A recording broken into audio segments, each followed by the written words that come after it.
कारण जी स्त्री घर सोडून त्या नवऱ्यासोबत आलेली आहे, ज्याच्या सोबत म्हणून म्हणजे तिनं सगळ्या गोष्टी त्यागलेल्या आहेत. सो ऑब्व्हियसली तिचे एक्स्पेक्टेशन असते की तिचा पती तिच्या सोबत असावा.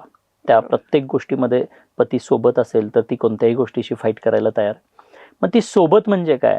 तर फिजिकल सोबत नाही म्हणत आहे, ती इमोशनल सोबत. म्हणजे तिला हरू न देण्याचं काम, तिला जे पॉझिटिव्हिटी देण्याचं काम, तिला तिच्या चेहऱ्यावरती स्माईल आणण्याचं काम, तिला आनंद देण्याचं काम, तिला म्हणजे एनकरेज करण्याचं काम, हे पतीचं आहे. आणि फक्त पतीचंच नाही आहे, तर इनलॉजचं सुद्धा आहे. इवन आज मी म्हणतो की अनेक कॉर्पोरेट्समध्ये महिला काम करतात. सो त्या कॉर्पोरेटमध्ये सुद्धा काम करत असताना त्या महिलेला वेगळा म्हणजे केबिन दिलं गेलं पाहिजे, तिथे तिला विशेष काळजी घेतली गेली पाहिजे. म्हणजे तिच्या चेहऱ्यावरती आनंद कसा येईल, ती हॅपी कशी राहील, ती ऍक्टिव्ह कशी राहील, ती एनर्जेटिक कशी राहील, ती पीसफुल स्टेबल कशी राहील, याकडं लक्ष दिलं गेलं पाहिजे.